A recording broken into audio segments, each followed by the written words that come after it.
கர்த்தரும் இரட்சகருமாகிய இயேசு கிறிஸ்துவின் இனிதான நாமத்தினால இந்த புதிய நாளிலும் தேவனுடைய ஜீவனுள்ள வார்த்தையின் மூலமாய் உங்கள் ஒவ்வொருவரையும் சந்திப்பதில் நான் கர்த்தருக்குள் மகிழ்ச்சி அடைகிறேன். சங்கீதம் 115:11. கர்த்தருக்கு பயப்படுகிறவர்களே, கர்த்தரை நம்புங்கள், அவரே அவர்களுக்கு துணையும் அவர்களுக்கு கேடகமுமாயிருக்கிறார். All you who fear the Lord, trust the Lord. He is your helper and your shield. Amen. கர்த்தருடைய நாமம் மகிமைப்படுவதாக.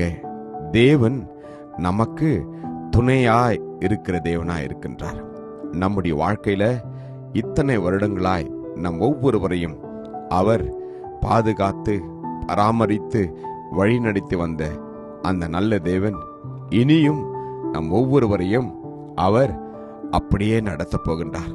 காரணம், நாம் தேவனுடைய வார்த்தைக்கு பயப்படுகின்ற போது, அவருடைய வார்த்தைக்கு கீழ்ப்படுகின்ற போது, தேவனுடைய வார்த்தையை நாம் நம்புகின்ற போது கர்த்தர் என்ன செய்வாராம்? இஸ்ரவேலே, கர்த்தரை நம்பு, அவரே அவர்களுக்கு துணையும் அவர்களுக்கு கேடகமுமாய் இருக்கிறார். அல்லேலூயா.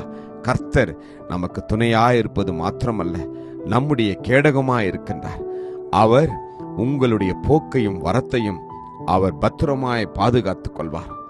ஆரோன் குடும்பத்தாரே, கர்த்தரை நம்புங்கள், அவரே அவர்களுக்கு துணையும் அவர்களுக்கு கேடகமாய் இருக்கிறாராம்.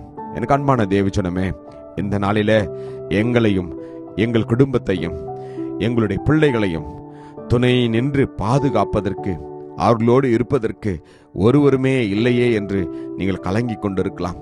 பெற்றோரோடு இருப்பதற்கு, தாய் தகப்பனோடு இருப்பதற்கு ஒருவருமே இல்லையே என்று நீங்கள் அங்கலாய்த்துக் கொண்டிருக்கலாம்.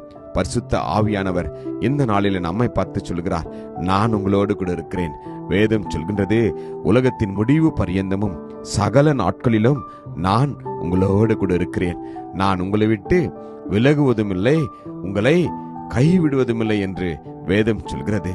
நானோ சிறுமையும் எளிமையுமானவன், தேவனே நீரே என் துணையும் என்னை விடுவிக்கிறோமானவர், கர்த்தாவே நீர் தாமதியாயும் என்று தாவீது சொல்கிறார். நம்மை விடுவிக்கிறவர் தேவன் நம்மோடு கூட இருக்கிறார். எனவே நீங்கள் பயப்பட வேண்டாம். வேதத்தில் நாம் வாசிக்கிறோம், கர்த்தருக்கு பயப்படுகிற பெரியோரையும் சிறியோரையும் ஆசீர்வதிப்பாராம். ஆமேன். கர்த்தர் நம்மை நினைத்திருக்கிறார், அவர் நிச்சயமாய் ஆசீர்வதிப்பார்.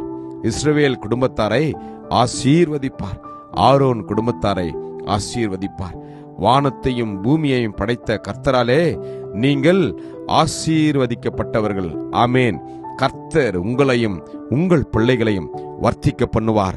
நம்புவோம், விசுவாசிப்போம், அற்புதத்தை பெற்றுக்கொள்வோம். கிருபையும் இரக்கமும் நிறைந்த நல்ல தகப்பனே, அப்பா, நீர் எங்களுடைய துணையாய் இருப்பதற்காக உமக்கு நன்றி ஆண்டவரே. கர்த்தருக்கு பயப்படுகிறவர்களே, கர்த்தரை நம்புங்கள் என்ற வார்த்தையின் பிரகாரமாய் உம்மை நாங்கள் நம்பி இருக்கிறோம் அப்பா. ஒருபோதும் வெட்கப்பட்டு போகாதபடி நீ செய்வதற்காக உமக்கு நன்றி அப்பா.